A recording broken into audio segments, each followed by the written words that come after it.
E aí, pessoal, beleza? Mais um vídeo aqui que a gente vai fazer para nossa playlist de Elixir, lá dos exercícios do Exercism. Bom, esse é um exercício que a gente vai estar trabalhando com conceitos interessantes de linguagens funcionais, porque praticamente todas utilizam o conceito de tuplas, né? Então, hoje a gente vai ver como as tuplas são criadas, tá? Como a gente pode desconstruir tuplas. Uma outra coisa que a gente vai verificar pattern matching. A gente já fez casamento de padrão de maneira indireta utilizando os guards, né? Se você for parar para pensar, pô, você está avaliando lá o parâmetro da função para ver se vai chamar ela ou não. É quase como se fosse um casamento de padrão. Uma outra coisa que a gente vai verificar aqui nesse texto readme do exercício é que ele vai explicar para a gente o que é de fato o operador igual, né? Como ele funciona. Porque o operador igual, ele não é exatamente como se fosse operador igual nas linguagens que a gente está acostumado. Por exemplo, um Java, um Node.js, né, onde a gente utiliza para ficar fazendo atribuições lá. É diferente. Então, primeiro começando aqui com o que são tuplas, né? Tuplas são uma estrutura de dados que servem para a gente organizar dados, né? Aqui ele diz que elas têm um número fixo de itens e eles podem ser de qualquer tipo. Tá? Tuplas é um nome mais genérico que a gente dá para essas coleções de dados, mas na realidade, né, a tupla ela pode ser um par, né? Ela pode ser uma terna, que é uma tupla com 3 dados. Ela pode ser uma quádrupla com 4 dados. Ela pode ser uma n-upla com n elementos. Tá? Então, tupla é só um nome genérico para essas coleções entre parênteses, tá? Uma coisa interessante sobre tuplas é que geralmente quando você vai trabalhar com elas, em toda linguagem elas têm a característica de ser imutáveis, tá? Isso significa que a partir do momento em que você descreve o par 1, 2, você não consegue alterar o que está aqui nem o que está aqui. Esse par vai ser para sempre 1, 2. Tá? É uma característica super interessante e que algumas linguagens utilizam, como o Python, por exemplo. Tá? Bom, ultimamente tem ficado até um pouco na moda voltar à utilização de tuplas. Eu não entendo muito bem o porquê, mas eu acho que deve ser porque é uma maneira super fácil de organizar dados. E só para efeito de comparação, eu vou trazer algumas linguagens que utilizam tuplas aqui. Então, por exemplo, o Haskell, você tem bastante gente que escreve códigos que geram tuplas, né?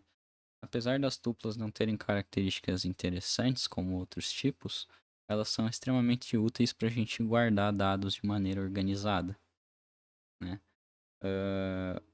O próprio Golang utiliza tuplas bastante para realização do retorno de múltiplas variáveis. E, cara, é muito utilizado para o tratamento de erros lá no Golang.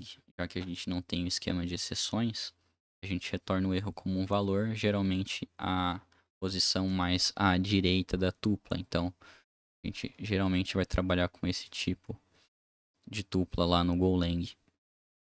Tá? Linguagens como Elixir também vão trabalhar bastante com tuplas, já que exceções não são coisas que a gente gostaria muito no nosso programa, especialmente de um tempo para cá eu vejo que isso tem se tornado mais comum, né? Tratar erros como valores ao invés de exceções. Principalmente quando você está no contexto funcional ou de modelagem de domínio. Então, tuplas são estruturas realmente interessantes de você entender como funcionam e podem tornar o desenvolvimento da tua aplicação muito mais simples e conciso. Tá? Eu não diria melhor nesse caso, mas simples e conciso com certeza. Ele está falando que na prática a gente cria tuplas no Elixir com as chaves. Tá? Isso é uma diferença notável, porque na maioria das linguagens você vai criar tuplas com parênteses e aqui você cria com chaves, mas nada que, né, vai te matar, é uma simples convenção aqui do Elixir. E ele está dizendo que você pode acessar elementos de uma tupla de maneira individual utilizando a função elem. Ela é uma função com qualidade 2 e o índice de acesso é baseado em 0. Isso significa que, vamos ver aqui o código na prática. Assim a gente constrói uma tupla vazia, assim uma tupla com um elemento e assim uma tupla heterogênea de 3 ou mais elementos. Voltando à função elem, você pode verificar que ela recebe como parâmetro uma tupla e o índice que você quer acessar, ou seja, a posição da tupla. É muito parecido com o que a gente tem feito em listas, né? Óbvio, em lista eu acho que a gente não viu nenhuma função que acessa índice, mas aqui é possível fazer isso. E uma coisa interessante é que na execução com esse Multiple Element Tuple, aqui você tem o índice 0, aqui o índice 1 e aqui o índice 2, você tem o retorno do valor naquela posição da tupla. Então, uma parada bem interessante para acessar os elementos.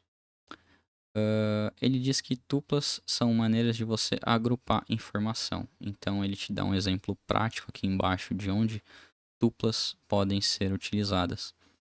Bom, ele traz uma função do módulo float, que é a Rachel, que você passa um valor em decimal para ela e ela vai te retornar esse mesmo valor decimal com a representação fracionária. E para fazer isso ele utiliza tuplas, onde o primeiro elemento da tupla indica o numerador e o segundo elemento da tupla indica o denominador. Então ele transforma 0,25 na fração 1/4, por exemplo. Bom, agora saindo fora desse assunto de duplas, mas não tão fora, a gente vai falar sobre pattern matching, que é o que eu disse, como que o Elixir trabalha com operador de atribuição, né, que a gente está acostumado em tantas outras linguagens. Então, eu acho que já vale a gente descer aqui, por exemplo, o prático de código, que é basicamente o seguinte. A gente está acostumado a fazer comparações com um operador igual a igual, né? Então, se a gente utilizasse o igual igual aqui, então 2 igual a 2, a gente receberia true, né? E aqui a gente pensaria, cara, essa parada nem faz sentido, eu tô tentando atribuir 2 a 2, isso não faz o menor sentido. Mas esse operador aqui não é o operador de atribuição, ele é um operador de pattern matching. Então, o que ele vai verificar é o seguinte: se o elemento mais à direita casa com o elemento mais à esquerda. No caso de valores inteiros, ele só vai verificar se são iguais, por exemplo, tá? De maneira bem grosseira. E se forem iguais, ele retorna o próprio elemento. Agora, perceba que se eu chamar 2, esse operador de pattern matching com 3, ele vai me retornar erro. Por quê? Ele vai verificar 3 dá match com 2. Como eu disse, no caso de inteiros, essa verificação é igualdade. E a gente vai verificar que não dá match. Você vai tomar um erro de execução se você utilizar esse operador de maneira errada. Então, é um certo cuidado que você tem que ter, porque não é um simples operador de atribuição. Tá? Agora, a gente pode utilizar esse operador de match para fazer atribuições. Então, por exemplo, a gente viu que no caso do float Rachel, a gente passa um valor decimal e ele retorna uma tupla com o numerador e o denominador. A gente pode fazer o casamento de padrões e desconstruir essa tupla, assinando para cada valor da tupla a variável, um nome que a gente deu.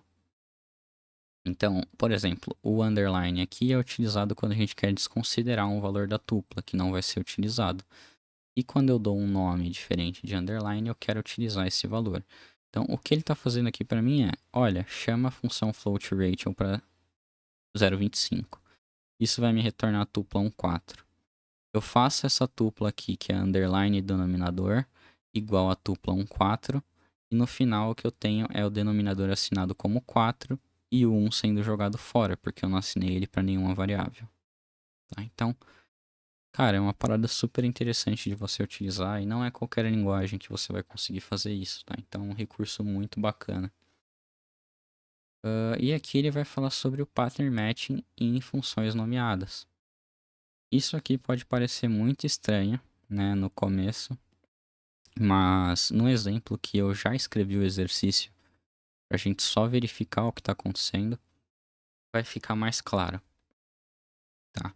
Então aqui ele escreveu duas funções nomeadas no mesmo módulo, que tem o mesmo nome, tá? Só que a gente vai fazer o casamento de padrões dentro dos parâmetros da função. Então, o que vai acontecer aqui? Se der match com o átomo A, ou seja, se a variável do lado direito der match com a variável do lado esquerdo, ele vai retornar esse cara. Então, o que a gente espera dessa função aqui é o átomo A e o valor 1. Porque o único jeito da variável A dar match com isso aqui é sendo o próprio átomo A. Na named function de baixo é o mesmo esquema. O único jeito da variável B dar match com esse valor é ele sendo o átomo B. Então a gente espera aqui o átomo B e o valor 2. Se você verificar a chamada dessa função aqui embaixo, você vai ver que quando a gente chama com o valor átomo A, ele dá match com essa função aqui e retorna exatamente o átomo A1. Se você verificar a chamada com o átomo B, você vai verificar que ele cai exatamente aqui, porque ele não dá match com essa primeira função. Ele vai retornar átomo B2. E se você chamar com um átomo que não foi parametrizado aqui via pattern matching de função, você vai receber a function clause error, que é muito parecido com o match error que você tomaria aqui. Beleza. Diante de todas essas ferramentas, agora a gente vai ter as instruções para o exercício. De maneira bem grosseira, o exercício quer que a gente faça conversões de unidade de medida. Tá? Então ele diz que a gente está acostumado a trabalhar em mLs, e a gente vai ter que converter de mLs para essas unidades de medida, e dessas unidades de medida para ml. Então a primeira função que a gente tem é o getVolume, que ele é uma função que, dado um par volume e unidade, que na verdade é unidade volume, ele quer que a gente retorne apenas a componente numérica dessa tupla. Tá?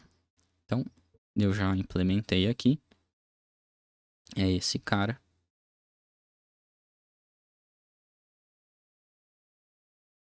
Então, basicamente, eu ignoro a unidade, capturo o volume via desconstrução, que é o casamento de padrões, e retorno o volume. Tranquilão, né? Vamos para a segunda função, que é a toMillimeter, que basicamente ele fala, ó, segundo a tabela de conversão, transforme as seguintes unidades abaixo em milímetros. E aqui a gente começa a utilizar o casamento de padrões, né, dentro de funções. Então, veja bem, quando eu recebo a tupla milímetro-volume, para converter para milímetro é apenas passar o próprio volume, é a mesma unidade de medida. Quando eu recebo a tupla cup e volume, eu sei que para transformar de cup para mililitro, eu tenho que multiplicar por 240. E cada cup equivale a 240 milímetros. mLs, na verdade. Então, isso aqui foi feito para cada uma das unidades de medida. Tá? Isso aqui é extremamente parecido com os guards que a gente viu na aula passada. Inclusive, os guards são uma maneira de você fazer isso também. Tá? É que aqui fica muito mais conciso, eu diria. Então, o 2mm foi basicamente isso. Capturar qual é a unidade, capturar o volume e multiplicar ele pelo valor que aparece na tabela de conversão. A próxima função que a gente tem que fazer é o fromMillimeter. Então, mililiter. Então, eu vou receber uma tupla e eu preciso retornar esse valor em... Na verdade, eu vou receber uma tupla que eu tenho certeza que vai estar em mLs. E eu preciso converter ela para um novo volume baseado na unidade que me pediram. Vamos ver aqui. Eu recebo em todas as possibilidades uma tupla que eu tenha unidade milímetro. Elas também vão receber os seus respectivos volumes. E aqui eu faço aquele casamento de padrão, que é, se eu receber a unidade milímetro, eu retorno essa tupla, volume e a própria unidade, sem fazer conversão nenhuma. Se eu recebo a unidade cup, eu faço a conversão. Então, se um cup tem 240 ml,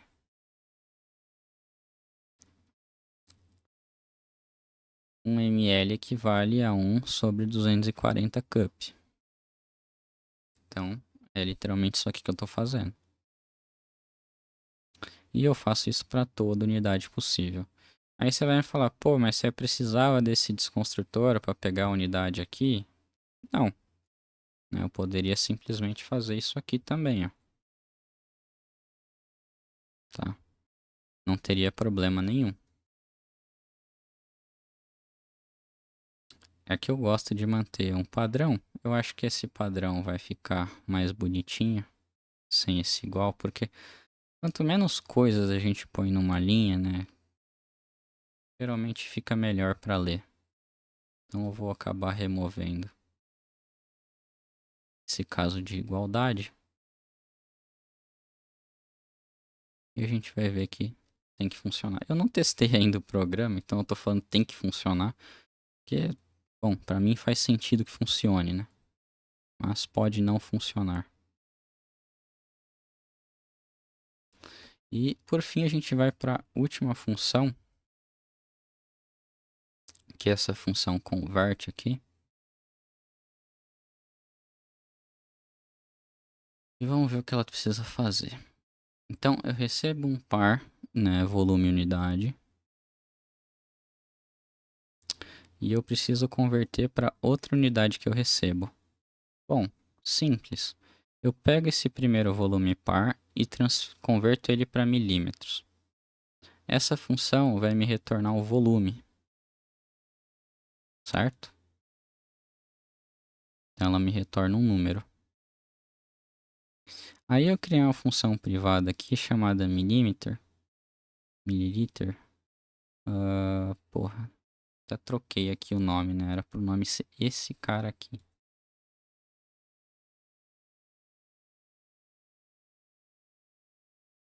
Então, vou passar para cá. Pronto.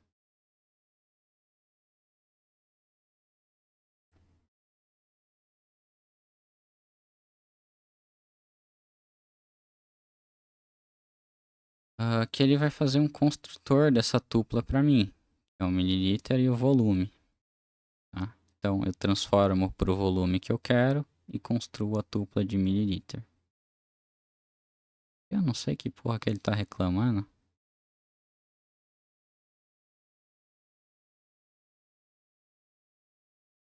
Pronto. E aí eu transformo de mililiter para a unidade que eu tô a fim de converter com essa função aqui. Então, beleza. A gente pode rodar o mix test. Vamos esperar que isso passe. Nossa, a gente teve falha pra caramba aqui. Acho que eu já até achei o porquê. A tupla que eu retorno aqui é o contrário, na verdade, né? Eu deveria retornar a unidade. Então vamos fazer isso aqui. Olá, já. Isso que dá a gente não... Eu não ler as coisas, né?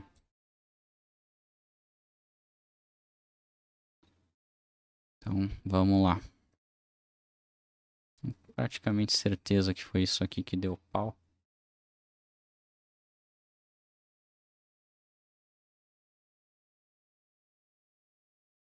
Então vamos pegar aqui esse outro cara.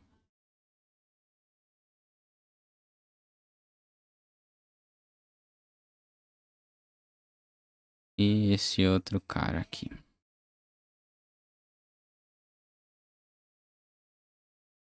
Bom, é errando que se aprende, né? Então vamos lá, vamos rodar o teste de novo. Opa!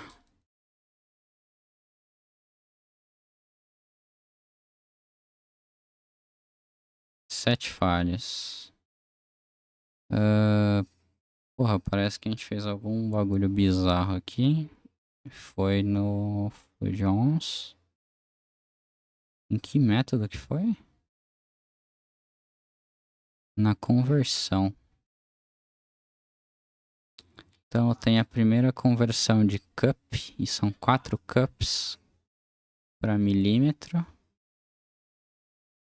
Então dá 240 com 240, 480, 960.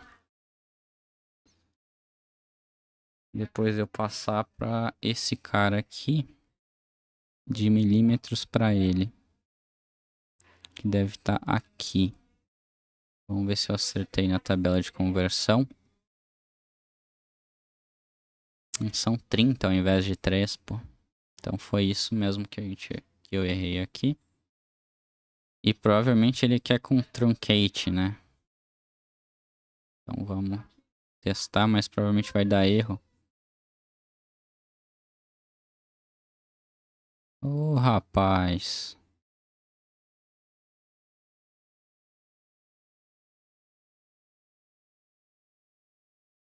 O 2mm também é para retornar uma tupla?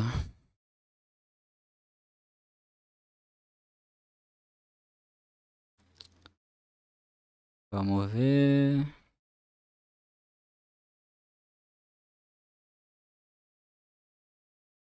É, também é para retornar uma tupla. Ô, caralho. Então, beleza. A tupla é nesse formato. Fica tranquilo de fazer.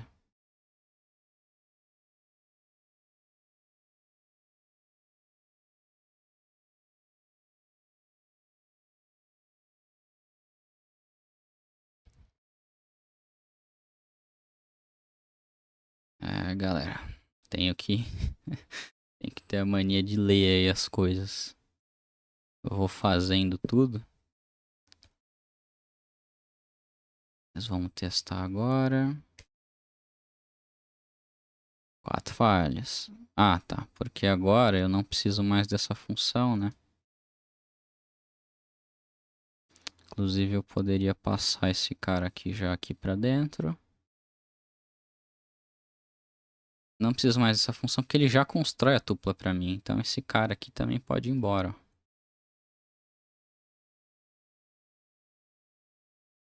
Fechou. Passando em todos os testes aí.